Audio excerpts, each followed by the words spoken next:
मैं Nita Mishra SBN inter college से कक्षा 9 के विद्यार्थियों को हिंदी के व्याकरण खंड से आज उन्हें छंद पढ़ा रही हूँ। छंद क्या होता है ये समझिए। सबसे पहले तुक लय गति से युक्त रचना छंद कहलाती है। यानी तुक लय गति होती है उस ऐसी रचना जो नियमों से बंधी होती है छंद कहलाती है। आपके कोर्स में दो छंद हैं, एक तो चौपाई और दूसरा दोहा। चौपाई और दोहा देख लीजिए। एक है चौपाई। चौपाई क्या होता है, इसमें कितने चरण होते हैं? चौपाई में 4 चरण होते हैं। चरण कितने होते हैं? 4 चरण होते हैं, 4। ठीक है, इसमें 4 चरण होते हैं और प्रत्येक चरण में मात्राएं कितनी होती हैं? प्रत्येक चरण में 16 मात्राएं होती हैं।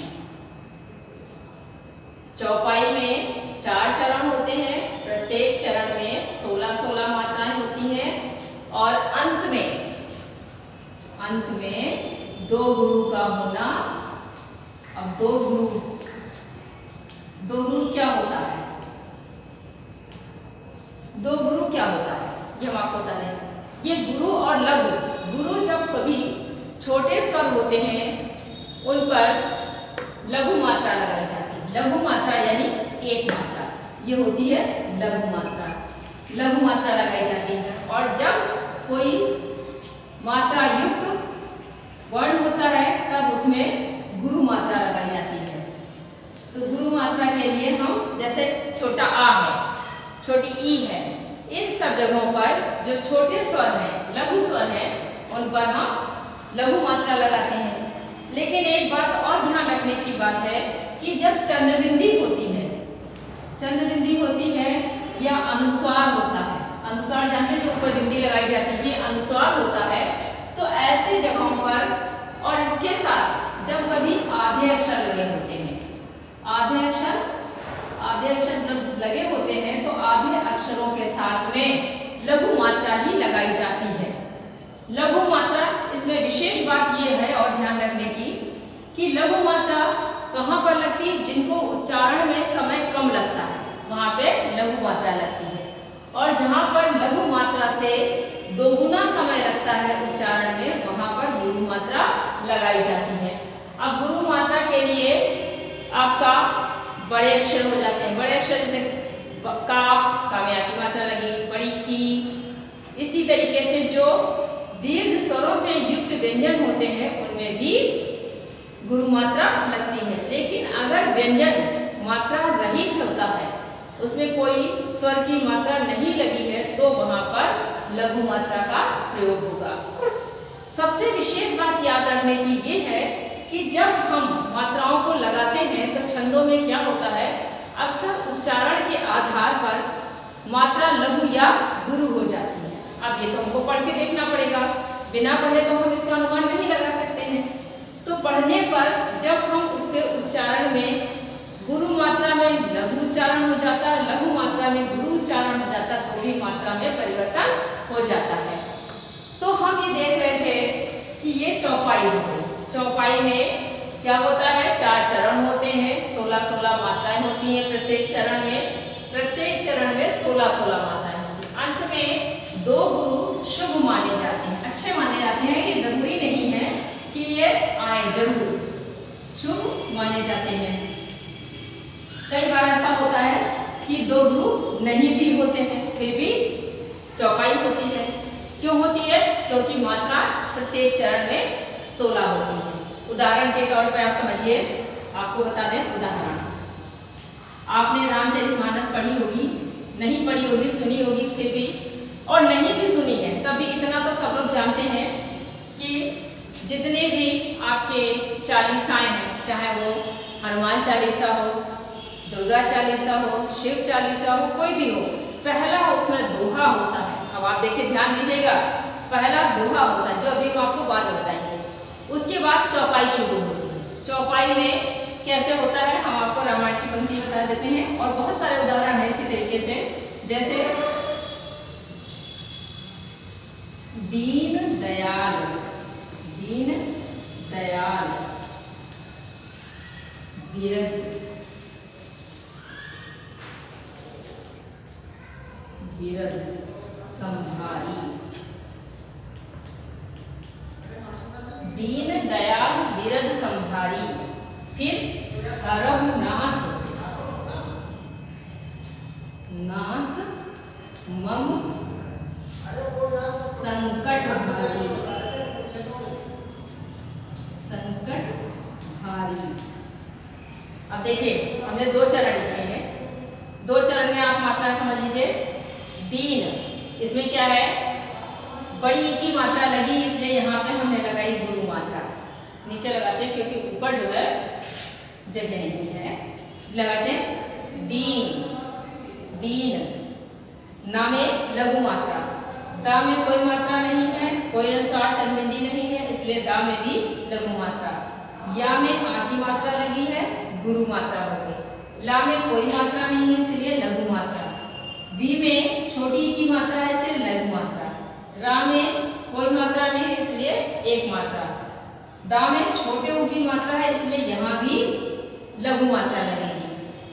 संभारी, सम में अभी हमने आपको बताया था कि लघु स्वरों के साथ में यदि अनुस्वार या चंद बिंदी होती है या आधे अक्षर होते हैं तो वहां पर लघु मात्रा लगती है। अब यहाँ पर सम में लघु मात्रा लगेगी। भारी में भा में दो मात्रा है क्योंकि आ की मात्रा है, रा में बड़ी की मात्रा है, इसलिए गुरु मात्रा हो गई।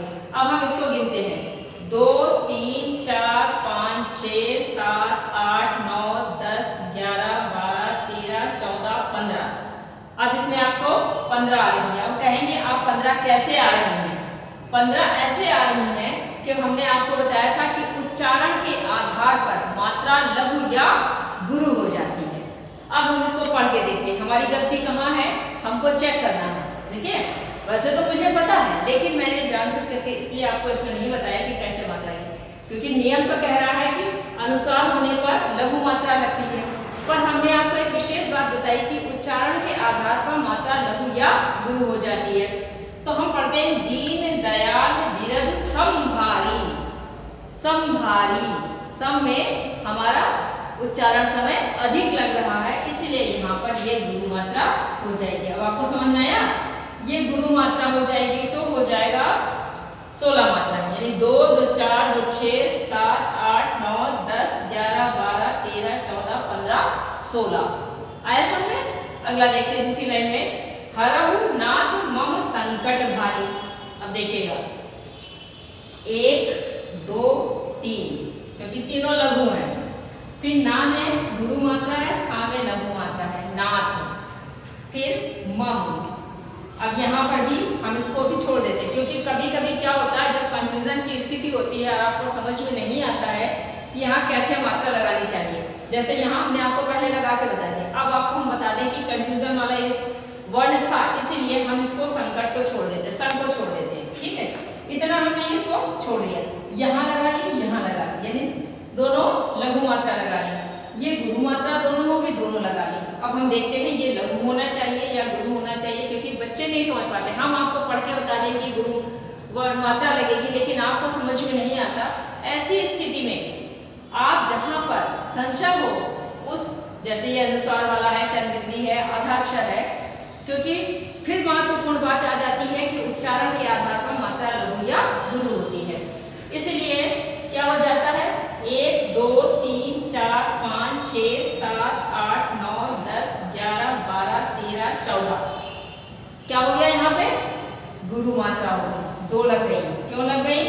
क्योंकि नियम के अनुसार लग रही है, यहाँ उच्चारण के अनुसार नहीं लग रही है।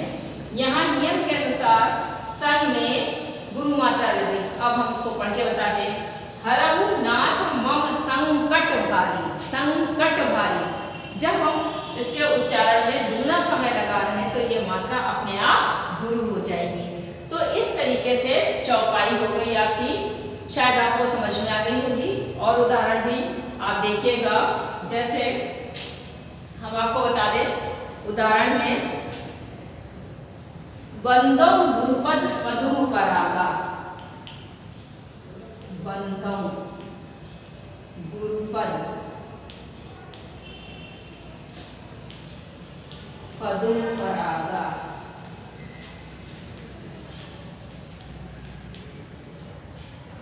बंदौ गुरुपद पद्म परागा, सुरुचि सुबास सरस अनुरागा। सुरुचि सुबास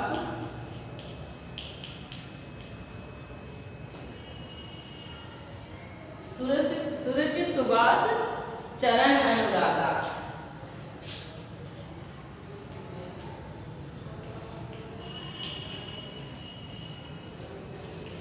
देखिएगा आधा अक्षर आ रहा है, इससे यह उदाहरण आपको बता रहा है। बंदौ, अभी आपको लघु मात्रा लघु मात्रा लघु मात्रा लघु मात्रा लघु मात्रा पद, लघु मात्रा लघु मात्रा लघु मात्रा लघु मात्रा लघु मात्रा लघु मात्रा गुरु मात्रा गुरु मात्रा। अब आप देखिए कहाँ कमी है, क्या छूट रहा है, ये आपको समझाने के लिए फिर देखिएगा। 1 2 3 4 5 6 7 8 9 10 11 12 13 14 15, ठीक। अब फिर आप कहेंगे यहाँ पर कहीं कोई मात्रा मिसिंग है। मिसिंग कहाँ है हम आपको बता दें। बंदौ, बंदौ, यानी कि ये यहाँ पर यदि ये लघु लिखा है तो भी यहाँ पर गुरु मात्रा लग जाएगी। बंदौ गुरुपद पदुम परागा और सुरुचि सुबास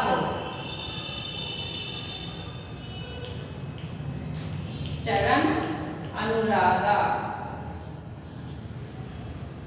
1 2 3 4 5 6 7 8 9 10 11 12 13 14 15 16, ठीक है 16 मात्रा हो गई। अब देखिए सुरुचि सुबास चरण अनुरागा, सारे लघु स्वर हैं। सुरुचि में छोटा ऊ की मात्रा भी सा में लघु है, रा में छोटे ऊ की मात्रा है, चा में छोटी ई की मात्रा है, सा में छोटे ऊ की मात्रा है, बा में आ की मात्रा है, इसलिए यहाँ गुरु वर्ण हो गई, गुरु मात्रा हो गई। बाकी सब लघु स्वर है। और रागा में रा में आ की मात्रा, गा में आ की मात्रा, तो इस तरीके से ये हो गया गुरु मात्रा। अब हो जाता है बंदौ गुरुपद पदुम परागा, 16 मात्राएं आ गई हैं, तो ये आपका कंप्लीट हो जाता है चौपाई। अब हम चलते हैं दोहा की ओर। दोहा कैसे बढ़ाना है, दोहा में भी वैसे चीज आएगी, बस आपकी मात्राएं बदल जाएंगी। मात्रा चरण उतने ही रहते हैं, चरणों में कोई फर्क नहीं होता है, केवल एक कुंडलियां जो आपके कोर्स का नहीं है, कुंडलियां में 6 चरण होते हैं, वो आपसे अभी आपको नहीं पढ़ने हैं। दोहा में क्या होता है, दोहा ये भी 4 चरण होते हैं, दोहा में भी चरण 4 ही होते हैं। मात्राएं कितनी होती हैं, 13 11 13 11। अब 13 11 कैसे होती हैं, 13 11 ऐसे होती हैं कि जो 4 चरण होते हैं, पहले चरण में 13 मात्राएं होती हैं, दूसरे में 11 मात्राएं होती हैं, यानी पहले और तीसरे में 13 मात्राएं हो जाएंगी।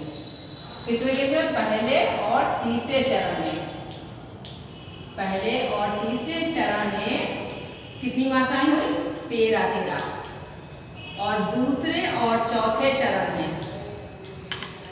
दूसरे और चौथे चरण में मात्राएं हो गई 11 11। अभी कहेंगे आप दोहा कैसे, आपने रहीम के दोहे पढ़े, कबीर के दोहे पढ़े, बहुत सारे दोहे पढ़े। अभी हमने आपको बताया था जितनी 40 हैं उनकी जो शुरुआत होती है वो दोहे से होती है। कोई भी दोहा हम उठाते हैं, जैसे रहीमन पानी राखिए, रहीमन पानी राखिए, बिन पानी सब सून,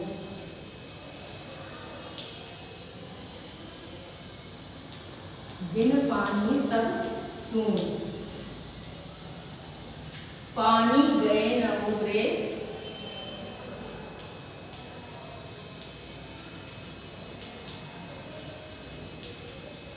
उबरे मोती मानस चोर।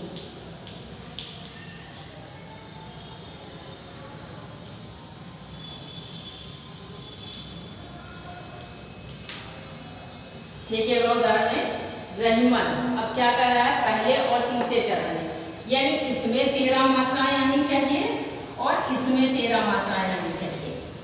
दूसरे और चौथे में 11-11 मात्राएं, यानी इसमें 11 आनी चाहिए और इसमें 11 आनी चाहिए। अब हम कैसे मात्रा लगाते देखिएगा। फिर वही नियम यहाँ भी लागू होता है कि लघु मात्रा ये आपकी किस पे लगती है, लघु स्वरों पर। तो रा, ही, म, न 4 मात्राएं, 2 गुरु, 4 2 6 2 8 2 10 11 12 13 हो गए मात्रा। देखिए रा में 1 लगाई, ही में 1 लगाई, म में, ना में सब में 1 मात्रा, पानी में दीर्घ है क्योंकि आ की मात्रा जुड़ी है, ना में बड़ी की मात्रा जुड़ी, इसलिए दोनों में गुरु मात्रा लगा दी। रा में बड़े आ की मात्रा है तो गुरु मात्रा हो गई, खा में छोटी की मात्रा है तो क्या हो गया, लघु मात्रा हो गई। अब ये ए होता तो छोटा है लेकिन इसका उच्चारण अधिक समय तक हो रहा है, राखिए। आप जब उच्चारित करें तो आपको खुद समझ में आएगा कि हम इसमें समय ज्यादा लगा रहे हैं। रहीमन पानी राखिए, बिन पानी सब सून। 13 मात्राएं इसमें हो गई। इसी तरीके से बिन में 1 2 3 4 5 6 7 8 9 10 और 1 11 हो गई 11 मात्रा। देखिए बिन पानी, पा में ना में दोनों में 1-1 मात्रा, पा में गुरु मात्रा, नी में गुरु मात्रा, सब में 1-1 मात्रा लगी यानी लघु मात्रा, सा बड़े की मात्रा लगी इसलिए गुरु मात्रा लगाई और ना लघु है। 11 मात्राएं होंगी। फिर से एक बार गिन लेते हैं, 1 2 3 4 5 6 7 8 9 10 और 11। अगला इसमें भी देखिए गुरु मात्रा, लघु मात्रा, गुरु मात्रा, लघु मात्रा, गुरु मात्रा, लघु मात्रा और गुरु मात्रा। गिनते हैं 2 2 4 1 5 2 7 1 8 9 10 11 12 13 मात्रा हो गई, पूरा सही हो गया। मोती मानस चून दोनों में गुरु मात्रा है, ये देखिए ये भी मानस में भी गुरु मात्रा है, ये ना में और सा में लघु मात्रा है, चा में बड़े की मात्रा लगी इसलिए गुरु मात्रा लगी। अब देखिए ना में 1 मात्रा तो हो जाता है 2 2 4 2 6 7 8 9 10 और 11। अब ये आपका हो गया दोहा कंप्लीट। बस इस बात का विशेष रूप से ध्यान रखिएगा कि आपको मात्राएं लगाते समय इस बात का ध्यान रखना है कि यहाँ पर लघु मात्रा लगेगी या गुरु कब, जब आपके संशय की स्थिति हो। उस संशय की स्थिति में आपको उस मात्रा को छोड़ के बाकी मात्राएं लगा लेनी है, जिसपे आप बिल्कुल कॉन्फिडेंस आपका हो कि हमें ये मात्रा बिल्कुल सही लगा रही है, ये वाली नहीं समझ आई। उसको सबसे लास्ट में लगाइएगा तो वो आपको क्लियर हो जाएगी। वैसे तो हमने आपको बता ही दिया है कि गुरु मात्रा कहाँ लगती है और लघु मात्रा कहाँ लगती है। फिर से एक बार बता दें, लघु स्वरों के साथ में लघु मात्रा लगती है, लेकिन यदि उनके साथ चंद्रबिंदी या अनुस्वार या आधे अक्षर जुड़े हों, केवल आधे अक्षर जुड़ने की बात कर रहे हैं, कोई मात्रा जुड़ने की बात नहीं कर रहे हैं, उन स्थितियों में लघु मात्रा लगाई जाती है, जैसे यहाँ पर बंदों में हमने लगाया था। ठीक, फिर गुरु मात्रा होती है। गुरु मात्रा दीर्घ स्वरों के और व्यंजन में जहाँ पर दीर्घ स्वरों की मात्राएं लगी होती हैं वहां पर हम गुरु मात्रा का प्रयोग करते हैं। तो ये हो गया आपका दोहा चौपाई, यानी छंद आज आपका ये कंप्लीट हो जाता है। अगली वीडियो में हम आपको पढ़ाएंगे कुछ और।